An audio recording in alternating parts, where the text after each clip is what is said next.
Hi, my name's Keith Cooper of Northlight Images. It's a video addressing a question I get asked quite often, variations of where is my black and white monochrome printer?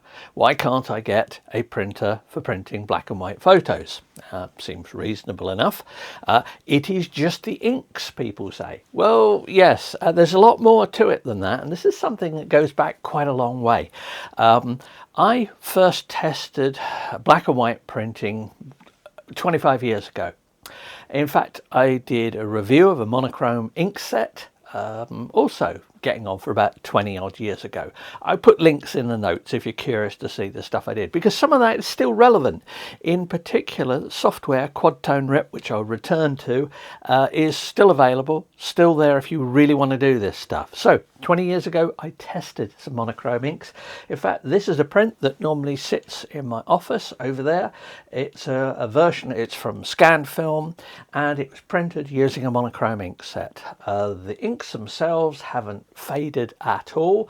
The paper looks to have slightly yellowed over the years, but it was a cotton rag paper anyway, so it wasn't a natural white, it wasn't a bright white paper. But this is one that I made 20 odd years ago, and it still looks fine, but it's not been in bright light or anything like that, so take that with a very big pinch of salt. Anyway, you can't even get this ink set anymore. So I mentioned QuadToneRIP, which I used with this, and I'll come back and I'll look at what Epson and Canon could do, what they do, why they don't do things and stuff like that, but also at some current options which are still available. They do need a dedicated printer for it, so it's going to be a very small proportion of people who perhaps want to go to those lengths, but that market does exist because I keep getting asked about it. And I know from talking to people at Canon and Epson that at photography shows, this is the sort of stuff they get asked about as well. So, what is the state of black and white? Well, the ink sets themselves. I'm in the UK, and there are no UK suppliers of inks like this that I know of anymore. This was a Permajet ink set, if I remember rightly. I also tested one from Marrett and a few other people at the time, but this is going back a long way, and it was quite an involved process to get good results from them, even say using the QuadToneRIP software. Why are these inks not available anymore? Well, there's a few different reasons, but one of them, certainly from a UK point of view, and I know this from talking to companies that used to sell them and companies that you might expect these days might sell such things. Why don't they? There are a number of issues come together. There is the hassle and costs of importing products. Now, yes, lots of stuff gets imported, but in the volumes that are needed, they are relatively small volumes, and there is the need to stock an inventory. If you're going to supply such inks, you can't get them in on an as needed basis. You need to at least have some stock. But here is perhaps the biggest cost that comes in for this. It is the support cost for the business. If you are going to be selling a monochrome ink set, you need to support it, you need to market it, you need people with expertise in using it. And there are relatively few people with the expertise in making curves for inks like this and other stuff. It's quite an involved process. As I say, I put a link to the article I did about it, about making the ink curves for this. It's a process you can go through, but it's way beyond what most people really want. And the other thing is support costs. Always remember, you're talking about a product here that is a niche product, is going to appeal to people who want that extra bit of quality. They are what in the business we would call fussy customers. These are exacting customers.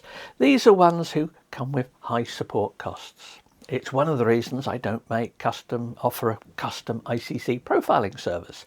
The sorts of people, just one of the whole lot of reasons, but the sorts of people who would want a custom profiling service are likely to have very high standards. And that means unless you've got everything nailed down from a business point of view, It only takes somebody not satisfied with stuff, somebody not printing targets correctly. This goes for the black and white as well. And your staff that need to address this, the costs rapidly outweigh any profits in it. And remember that these are businesses, so they're not doing this out of the goodness of the hearts, they're doing it to make some money. And if you can't make any money for them on a longer term basis, then why are you going to bother doing it? And that is, the blunt answer that you get as to why such inks are not widely available. But all right, fair enough, that's third-party inks and all the hassles that go with that. But I'll come back to some options, particularly for this, the Epson 8550. There is an option, not one I'll be trying, which I'll explain why, but there are options. But I say Canon, Epson, they could do this. They could do it. Remember, they are large businesses. Even the inkjet printer market, something like this Epson 8550, or even this, the P5000 has been superseded, would be a P5300 now. Those printers are a relatively small part of their overall market. What reasons do they have for not offering black and white? Well, the same reasons that companies don't stock black and white ink sets. It is, on the scale of things, an absolutely minuscule market. There's also the development costs. You need to devote people in your R&D to actually getting the black and white right for this ink set. This is new stuff. You've got to support this. You've got to market it. But once again, it comes into similar, as I said, the small companies getting in inks from abroad, maybe sort of importing them from the States or something like that. There is stock levels. Once you introduce a new printer line, you have all the costs, the distribution costs, the internationalization costs, all the bits about testing and things that do to produce, let's say, a black and white, a monochrome version of this, the 8550. Let's call it the 8550 BW or something like that for black and white. Technically, you might think, one of those little words that covers a lot of things, all you've got to do is replace the ink set that's offered with this with a monochrome ink set. Seems pretty basic, really. I'm sure they could do that, but it's all those other costs that come in with it, and the fact that it is such a tiny market, and that your printer needs to be dedicated to just printing black and white, because once you've got a black and white printer like this, you can't change your mind and go back to color. It's quite a hassle to flash out things, and certainly the likes of Canon and Epson don't recommend flashing things out to change ink sets. You don't get options to change ink sets. If I remember rightly, my old Epson SP 9600 44-inch printer that I had ages ago, you could have that for black, you could have matte black ink, photo black ink. If you wanted to swap between them, the official way of doing it used up masses of ink, just wasted it flushing the lines and doing things like that. People don't like doing that sort of thing. One of the reasons why, I'm going to say eventually, Epson got round to getting rid of the black ink swap in their printers. They used to tell me, oh, people don't worry about this. And I used to tell them that people do worry about it. Same reason that this printer is popular, because it gets rid of that lurking fear of ink costs. The black ink switch used to be the same. You think how much worse it would be if you were swapping between a colour ink set and a monochrome ink set. You've got to flush it completely if you want accuracy in your colours or accuracy in your tones. This looks pretty good still, but this was printed with an ink set that required flushing through the printer.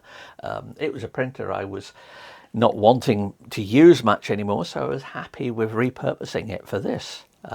It lasted, I think it lasted a year or so, and then when it went wrong, no attempt at fixing it or anything like that. It went. It had served me well, both as its original printing colour and then later on printing black and white. And it's very tiny. I know from the number of people who asked about this, it really is a tiny market, so you have to consider that. So anyway, that's why Canon and Epson don't do it. But there's another reason, and that is an area where they have steadily improved things over the years, and that is the black and white print modes of the printers themselves. All the better printers have monochrome, black and white modes of printing. Now, ABW on the Epson, the black and white mode on the Canon driver, they work very well. Now, I always test this. In all my printer reviews, you will find a section covering black and white where I look at how reliable these are, how accurate they are, whether you need to adjust the tints or anything like that to allow for paper colours and other things like that. So the black and white modes have steadily got better.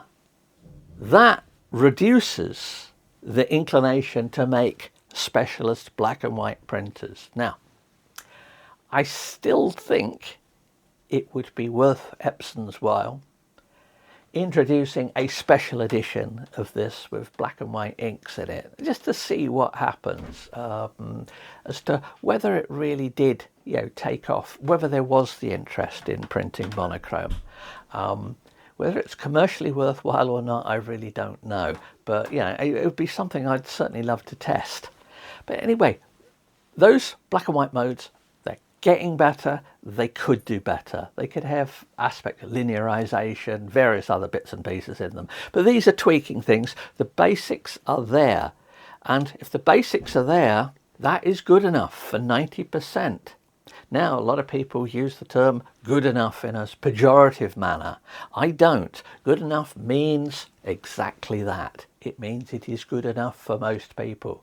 And if it's good enough for most people, you think very carefully about the commercial implications of producing something to cope. Just allow for that 10% who want a bit more.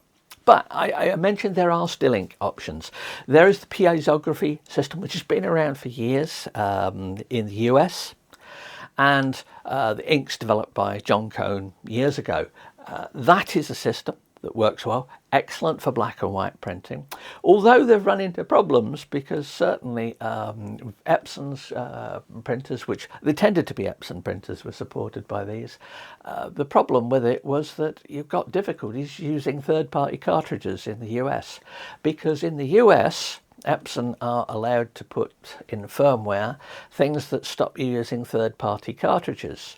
Whereas here still, and in the EU, that's regarded as anti-competitive, and you're not allowed to lock things out like that.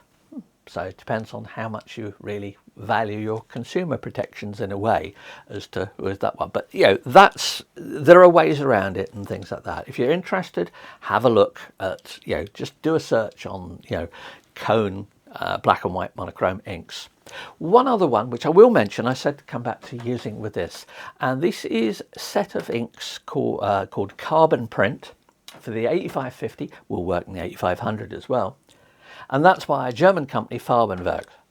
Now, I haven't tested their inks. They do colour inks as well, but they do a monochrome ink set, well, several monochrome ink sets that will go in a printer like this. Why haven't I tested it? Well, first of all, you need to have enough spare money that you're happy to buy a printer like this, install an ink set, a non-supported ink set, right from the get-go, and hope that your printer's okay. I hadn't got that much spare money to buy a printer just to do this, and there comes the problem for it. I mentioned the market's very small. Sure, I'd love to have one of these with a monochrome ink set in it. I'm sure some people would get bored by the flood of videos and articles I did about monochrome printing on one of these. It's something I might possibly look at. When I'm considering doing more stuff on black and white when we have more space available. By the way, thanks to everybody who's contacted me over the video I did yesterday about future directions for the channel and stuff. An awful lot of very useful stuff there. Thanks for taking the effort to let me know about that. But black and white might well come into that. So there you go. if you really want to do it, you can do it still. It's going to take a lot of work. You're going to have to make some effort in this, and you also got to have the money to do it. Now, the reason Canon and Epson don't do it is because that market is a minuscule part of a relatively small part of their business. It would be nice if you could go, Epson, I'd like to have a look at the 8550 BW Special Edition. Have it a go, Epson. Anyone from Epson Japan watching this? Feel free to let me know if you've got any ideas on the on that aspect of it. Anyway, hope that's explained some of the background where the black and white printing is. I use the term black and white. I know some people prefer monochrome, but you know where black and white is, and yeah, it can be done. Just remember, it has to justify it from a business point of view for people. So if you've got any questions, let me know. If you've got any observations of other ink sets, sources and things like that, please do let me know in the comments, and I'll pass them on to people.